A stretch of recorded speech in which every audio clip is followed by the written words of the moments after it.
The two universal truths. The NFL is chaos, and I suck week 1 in predictions.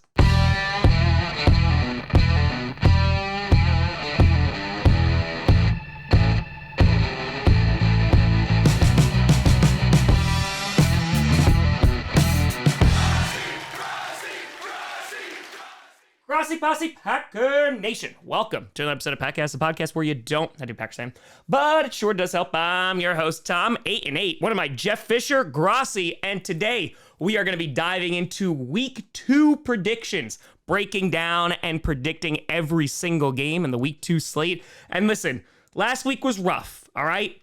I went 8-8. Usually I'm much better. And this week I'm looking to rebound. However, someone who doesn't need to rebound, Sea of Fishes went 15-1 in the Pick'em League. You still can join the Pick'em League. You will be a week behind, but it's completely free. The link is in the description. It's always a lot of fun, so I encourage you to join, and more importantly, it's free. So yes, after a disastrous week 1, in my opinion, in terms of predictions, these are the games that I incorrectly predicted.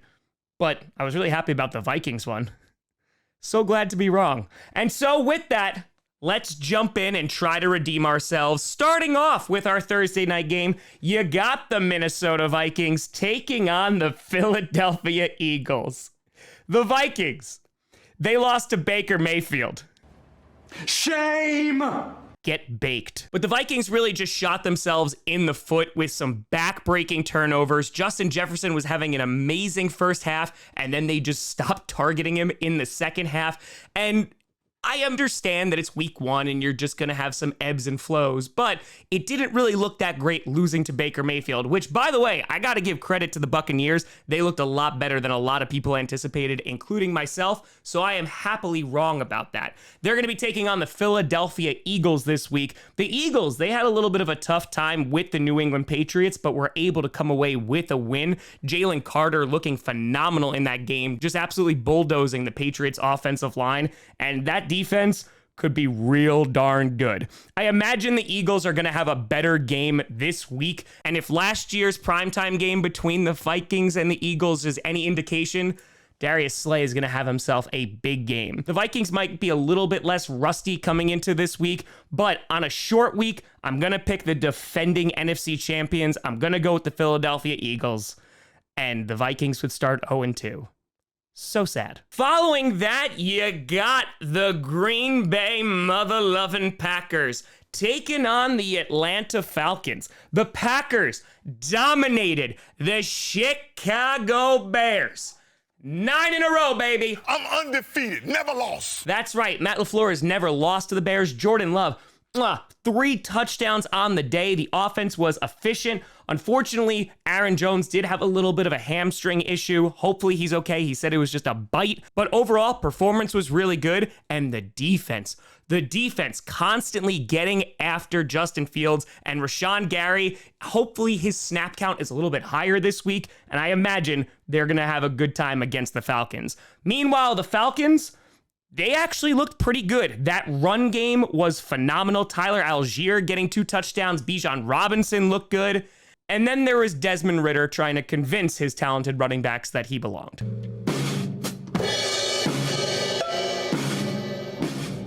But in all honesty, Desmond Ridder didn't do that bad. It just seemed like that was the weak point of that offense. The defense looked pretty darn good against the Panthers, really kept Bryce Young in check, had a decent rush as well. And so heading into this game, let's see how good the run defense of the Packers really is. It was good against Justin Fields, even though they allowed him to scramble a little bit. It really wasn't too much to write home about.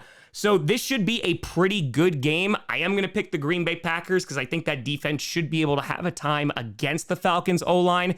And if Jordan Love gets the kind of protection that he had last week, they're going to be sitting pretty. Following that, you got the Vegas Raiders taking on the Buffalo Bills. The Raiders continued their winning ways against the Denver Broncos, 17-16.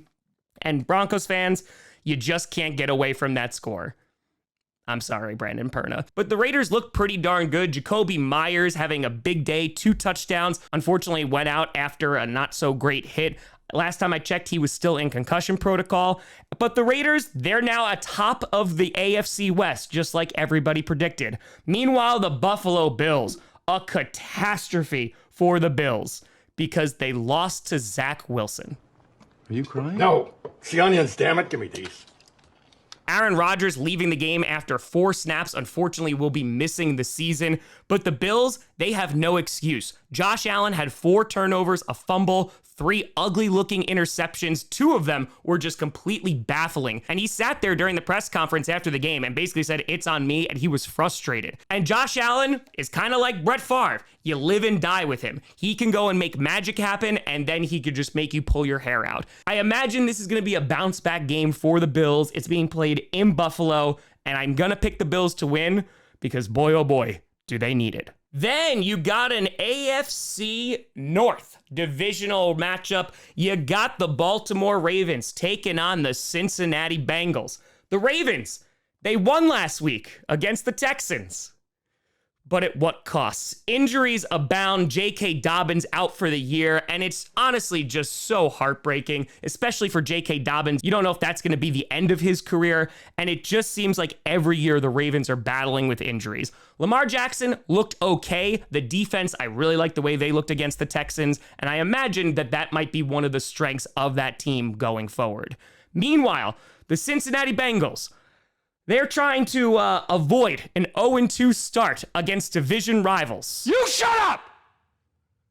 I'm so fucking scared right now. You shut up! They're a little worried. The Bengals looked absolutely putrid. Thankfully, the Giants existed, so that took away some of the atrocities that we saw, but they did not look good against the Browns. The Browns have had their number for the past few years. The Bengals only won 1 game against them last year, but before then, it's kind of just been all Cleveland. And so I imagine the Bengals are going to do a little bit less trash talk. Their offense was completely useless last week, and I imagine they're going to be looking for revenge here. I am going to pick the Bengals to have their bounce back game. They started off slow last season. Maybe with Joe Burrow having a full game under his belt, maybe he's going to play a little bit better, but I think it's going to be a battle. Thankfully, it is in Cincinnati. Maybe that will help a little bit. So I am going to pick the kitty goes meow here, but I would not be surprised if the Ravens take the dub. Following that, you got the Seattle Seahawks taking on the Detroit Lions. The Seahawks, a bit of a surprising result. They sucked in that second half against the LA Rams, losing to LA, and yeah, it was just ugly. I mean, Aaron Donald is getting Geno Smith to scream, "Oh my God," as he's running towards him. And the Seahawks just did not show up for the second half of that football game. I imagine they're going to play a little bit better this week, but then again, it's a really low bar that they have to clear. Meanwhile, the Lions, yeah, they're feeling a bit confident heading into this game. I didn't learn anything. I got verification on what I already knew. And they should, as they defeated the reigning defending Super Bowl champs, the Kansas City Chiefs, in Arrowhead for the season opener. And I know a lot of people are saying, you didn't have Travis Kelce, you didn't have Chris Jones, but at the end of the day, it doesn't matter. This is an enormous win for their franchise, and Ford Field, I can tell you right now, it is going to be insane in there. I like the Lions' chances here. These two had a shootout last year when they played, as they both had no defenses. I think you're going to see a little bit of a different tale. However, I am going to have Detroit getting the win. Following that, you got the LA Chargers taking on the Tennessee Titans. A pair of 0-1 teams, however, very different tales. The Chargers, they put up a ton of points. Their run game was phenomenal. Unfortunately, Austin Eckler did get banged up a little bit, so that is concerning. However, the more concerning thing is the fact that their defense looked that bad. And if they're going to go against some high-powered offenses like there are in the AFC, they got to fix that quick, Brandon Staley, defensive mastermind. Meanwhile, the Titans were locked into a battle with the New Orleans Saints. Their D-line looked amazing, as it always does. That's not the problem. The problem was Ryan Tannehill. And I imagine that DeAndre Hopkins, after his first game with Tannehill, is not too pleased. Look carefully at the "I really wish I weren't here right now" button. The Titans offense just struggled, and I imagine part of that is going to be because the Saints defense is so good, and the Chargers, as I just mentioned, don't really have that much of a defense, or at least it didn't show up in week 1. So I imagine the Titans are going to put up more points. However, I think the Chargers are going to be able to just outscore them. If Justin Herbert and that offense can get clicking, I think it might be a long day for the Titans. I think the only hope they have is that D-line is able to get after Justin Herbert. So I am going to pick the Chargers here. It is being played in Tennessee, so maybe the Titans can pull it off, but I'm going to go LA. Following that, you got the Chicago Bears taking on the Tampa Bay Buccaneers. The Bears. Well, you lost to the Packers again. I need to have my reaction. After all the talk in the offseason, that was the performance they put on the field. And it was not pretty. Their O-line did not look good. The Packers' rush was able to get after Justin Fields, make him uncomfortable all day. That defense had no pass rush whatsoever. Chase Claypool didn't look like he was even trying, and a very disappointing result for Chicago. Meanwhile, the Buccaneers, as we mentioned before, a surprise victory against the Vikings, and who knows, in a weak division, maybe the Buccaneers behind a resurging Baker Mayfield can make some magic happen. Mike Evans is the ageless wonder, and regardless if he's going to be playing in Tampa next year, he's going to be a threat every single time that he's on the field this season. I am going to take the Buccaneers here just because I think that offensive line will be able to protect against whatever pass rush or not pass rush that the Bears have. And I think the defense for the Buccaneers, which played very well last week, is going to be able to get after Justin Fields. It's being played in Tampa, so it's probably going to be hot. And so because of that, I'm going to say the Buccaneers start off 2-0, and the Bears, well, you know what you start off as. Then you have an AFC divisional round rematch from last year's playoffs. You got the Kansas City Chiefs taking on the Jacksonville Jaguars. The Chiefs, yeah, they probably saw the Raiders on top of the division and were like, I'm in a really dark space. But let's be completely honest, I'm not really worried about the Chiefs. Chris Jones has returned with a slightly adjusted contract. He now has more incentives, even though the base salary is remaining the same. You gotta hope that Travis Kelce is ready to play because those receivers were dropping just about everything last week. Patrick Mahomes didn't look super duper good. And yeah, there is enough room for concern, but I imagine with Chris Jones, that defense is going to get a boost. And if Travis Kelce comes back, I imagine you're going to see the same old Chiefs. Meanwhile, the Jacksonville Jaguars, a little bit of a gritty game with the Colts there. Calvin Ridley was, as advertised, looked phenomenal in that first half. Travis Etienne having himself a nice game, and the defense actually played pretty well too.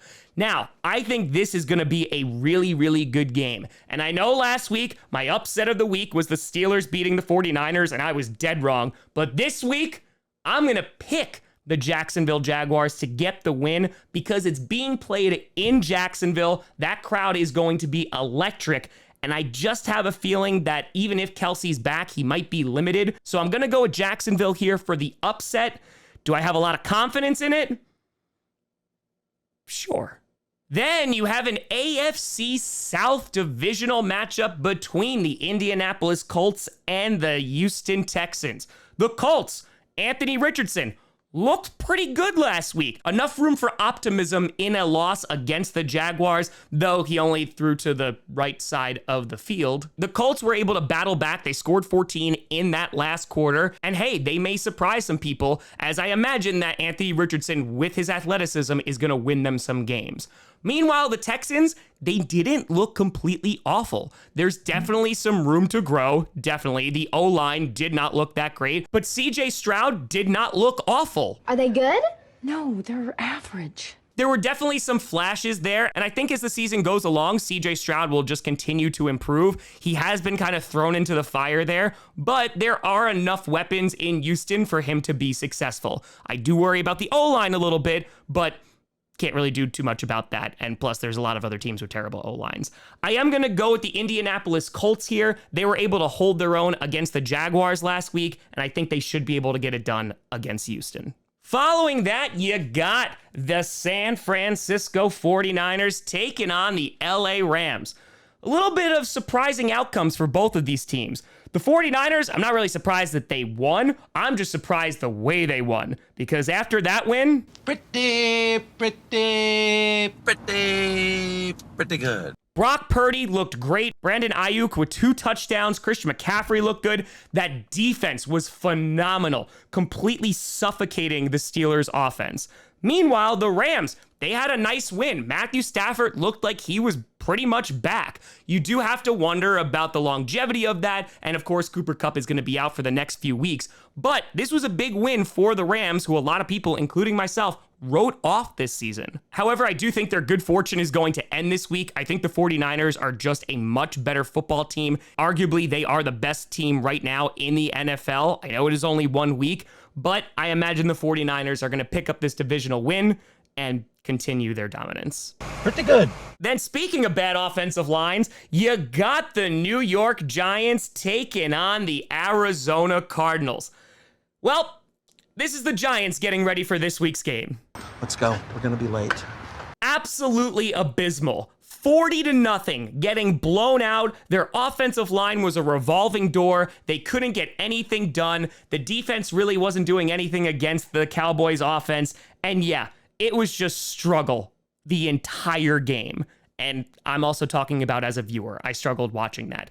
Meanwhile, you got the Cardinals, who put up a bit of a fight against the Commanders. They didn't lay down, they didn't tank, and maybe there's some room for optimism in Arizona. There are talks about Kyler Murray still coming back at some point this season, and maybe they'll be able to be competitive. This is being played in Arizona, and you know what? I actually think this is probably going to be a close game. I am going to pick the Giants to bounce back. I think Saquon Barkley is going to definitely have a better game than he had last week, and Daniel Jones, hell, if he doesn't get sacked 10 times, it'll be an improvement. Then, you got America's game of the week between the New York Jets and the Dallas Cowboys. That's right, Jets. I'll call you New York this week. You've earned it. Zach Wilson is the starting QB, and this week, he's facing off against Micah Parsons and that pass rush I was just talking about with the Cowboys. I'm not man enough to fight this. So I imagine Zach's a little nervous. But yeah, that offensive line of the Jets really wasn't great. However, you know what was? Breece frickin' Hall. Also, Garrett Wilson making an insane catch. Honestly, probably the catch of the year so far, even though we've only played 16 games. But Zach Wilson, it's gonna be a ride this season. Jets fans, incredibly disappointing, of course, that Aaron Rodgers is out for the year. I'm incredibly disappointed as a football fan, as a Packer fan, and yeah, it's just no good all the way around. Their defense did look really, really good, and I imagine the Jets are going to win some games. It's just going to be tough against the Cowboys because as we just talked about, the Cowboys, they put up 40 points. Their special teams was great. Their defense was phenomenal. And I imagine that they are going to have a field day against Zach Wilson and that offensive line. Meanwhile, the offense, they were pretty good. They were solid. Dak didn't really have to do much, and I imagine that they're going to have a little bit of a tough time with the Jets defense. However, being played at home, the Cowboys should be able to win this game. I know we were robbed of Aaron Rodgers potentially owning the Cowboys again, but unfortunately, that's the way things go sometimes. Cowboys win. Then you got the Washington Commanders taking on the Denver Broncos. The Commanders pulling off a win at home in front of a sold-out crowd against the Cardinals. Sam Howell had his ups and downs, but he was able to battle back. And hey, there was some optimism there. The defense was able to sack the Cardinals 3 times, but the concern for me with the Commanders is the fact that they allowed 6 sacks. And they're not even the worst offensive line within the division, but that is definitely something to keep an eye out on. Meanwhile, the Broncos, well, they lost 17-16 yet again. People are judging us. I swear to God, I'm gonna break it! And that has to drive them crazy. Losing to the Raiders, and listen, Russell Wilson actually played pretty well. Patrick Surtain was able to lock up Devontae Adams, and there's a lot to be excited about when it comes to that defense. And while the offense definitely has some injuries, I can't imagine the Broncos are going to be that bad again. So I'm going to pick the Broncos to get the win here. I think they'll be able to get after the quarterback. Their defense should be able to lock down Washington's receivers, and the Broncos will get the win. And if not, I'm probably never picking them again. Then you got the Miami Dolphins taking on the New England Patriots. A sneaky good game here. The Dolphins, of course, they put up a ton of points. Tua, over 450 yards. Tyreek Hill, over 200 yards receiving. Just an insane offensive game from the Dolphins. The defense, some concern there, especially that run defense. But I think Vic Fangio will be able to make some adjustments. It's just going to be a matter of how long is that going to take. But a healthy Tua is always going to give this team a chance. And not only a chance, but they're just going to continue their air attack. Meanwhile, the Patriots, the Eagles ruined Tom Brady Day. The summer's gone and all the roses. You keep this up, and this won't be the last plug I pull. But the Patriots actually held their own against the Eagles. Mac Jones threw the ball over 50 times, and the offense definitely looked better under Bill O'Brien. That defense was still the same old Bill Belichick defense, so it was very, very good. And the Patriots, especially with Aaron Rodgers down, hey, they might not finish last in the division, and I think it's going to be a bit competitive, and it might come down to these two teams. Being played in Foxborough, I think the Patriots are going to definitely put up a fight against the Dolphins. However, I do like the Dolphins' chances here. I think Tua is going to continue to exceed and pick up where he left off last season before he got injured. So here, I'm going Miami on Sunday night. Then you got the first of two Monday Night Football doubleheaders. You got the Saints taking on the Panthers. The Saints, as I mentioned before, a good, tough game against the Titans. Chris Olave, phenomenal. Penning, was bad, but then got a little bit better. Derek Carr was pretty decent in his first game with the Saints, but really the story was that defense because it was locking down Ryan Tannehill. Then you got the Panthers. And they knew what they were doing when they drafted Bryce Young. You baby-proofed the entire house. You took care of all the adoption paperwork. Without you, we wouldn't even have a baby to injure. Bryce Young struggled a bit in his first game, threw 2 interceptions, but I imagine he's going to get better. Plus, that O-line is definitely not the greatest. But they do have some room for optimism. Like Miles Sanders, he had a pretty decent game, rushing for 72 yards. Hayden Hurst had Bryce Young's first touchdown, and then he threw the ball into the stands. Thankfully, they got it back. But the Panthers, I think, are going to experience some growing pains this season. And I think that those are going to continue in week 2. The Saints should be able to win this game with their lockdown defense. And so here, I'm going with New Orleans. And then finally, to end week 2, you have an AFC North battle between the Cleveland Browns and the Pittsburgh Steelers. The Browns, they won. Their defense, immaculate. Nick Chubb, great as always. Deshaun Watson, some of those throws were a little bit rough. You don't think I could throw a ball? Well, let's find out! Ah! Oh, God, he looks old. Oh, sorry! But the story of that game was not Deshaun Watson. It was the fact that that defense was so damn good. They completely suffocated that Bengals offense, and it was just really damn impressive. Meanwhile, the Steelers, they got their ass kicked at home. And TJ Watt, he had himself a good game, but didn't matter. Kenny Pickett, who shined during the preseason, their whole offense just struggled against a very good defense. And now the Steelers are going against a good defense again. I imagine this is probably going to be a low-scoring game because you might have both offenses struggle, but I am going to lead towards the Cleveland Browns just because I think their defense is going to be a bit better than Pittsburgh's this year. And so because of that, Cleveland starts 2-0. But let me know what you think down in the comments below. Who do you think is winning this week? Let me know. You know, I saw me at TomGrossiComedy.com or at TomGrossiComedy, all social media, see down below. Check out Patcast on SoundCloud, iTunes, Google Play, Spotify, and of course, YouTube. And a big shout and thank you to all the patrons over at patreon.com/TomGrossiComedy and the YouTube members. But thank you so much for watching. I'm Tom Grossi. And as always, go Pack Go.